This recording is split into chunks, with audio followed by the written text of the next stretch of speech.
What happens when the baking aisle goes deserted, just goes blank, just empty shelves? We'll talk about in today's video.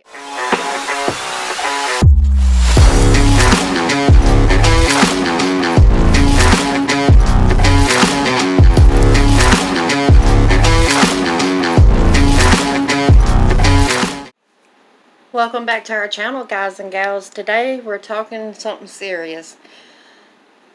Years ago, you could actually walk down any aisle, but we're talking about that bacon aisle. And no, I'm not talking about, the crispy, glorious baking that we put in our mouth and just crunch on and just love the taste. And we take the bacon fat and store it. No, I'm talking about the baking aisle, where we get all this from. We used to walk down the aisles, bebopping along, and we could see so many brands, sizes, sales features. You get it. You get it. There was just bunches and bunches and bunches and just rows of it. Have you noticed since the last few years that those shelves, those aisles have gotten, the aisles have gotten wider where more and more people could fit down? Used to, you could only fit maybe 2 buggies down beside each other at a time, but the aisles have gotten longer. But yet, our choices have gotten smaller. You know what I'm saying? Well, I don't know how many people have taken heed to this or have even heard this warning, that when things start disappearing, especially if they go empty shelves on the bacon aisle, we're in trouble.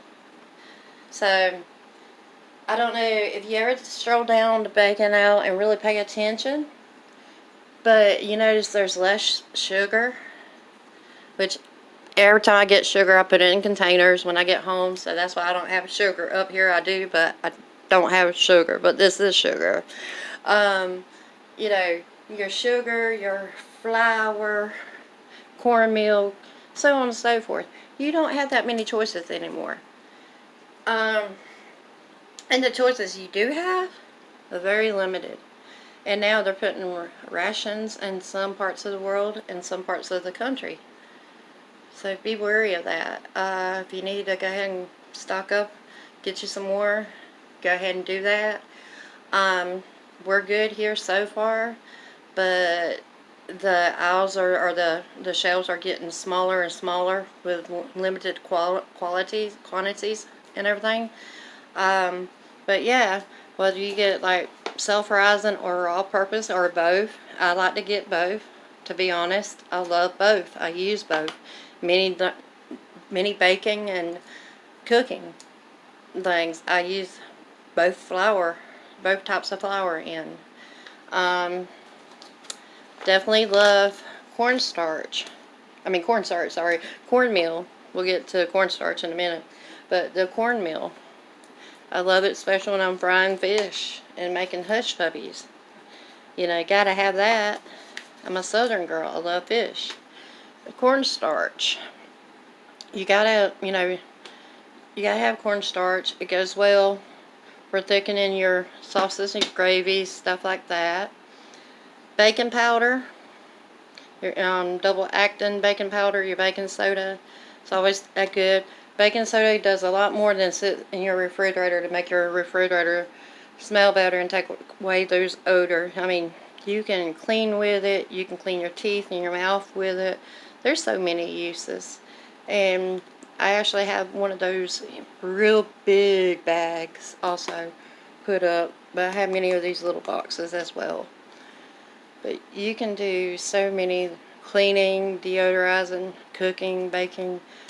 Good thing to have on hand. A good prepper product. And then I have this. I don't know how many people's ever seen it or use it. Cultured buttermilk blend. It's great for cooking or baking. The Sacco Pantry, I guess I'm saying it right. I love this stuff. If you don't have buttermilk on hand, this is powdered buttermilk, basically. It is absolutely great. So if you can find this in a store, you might want to give it a try. But yeah, you can have buttermilk on hand anytime without it being in the refrigerator. So, I mean, I don't know about where y'all at. I'm asking for comments about, you tell me what your shelves look like in your part of the country or the world. I've got viewers all over it, and thank you for commenting, leaving comments. I will start doing a little video sharing your comments on some of the videos coming up very soon.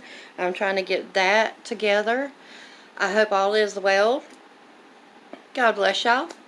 Like, subscribe. It's free to subscribe. Don't cost a thing. We love having you here and informing you. See you on the flip side, y'all. I got more videos coming.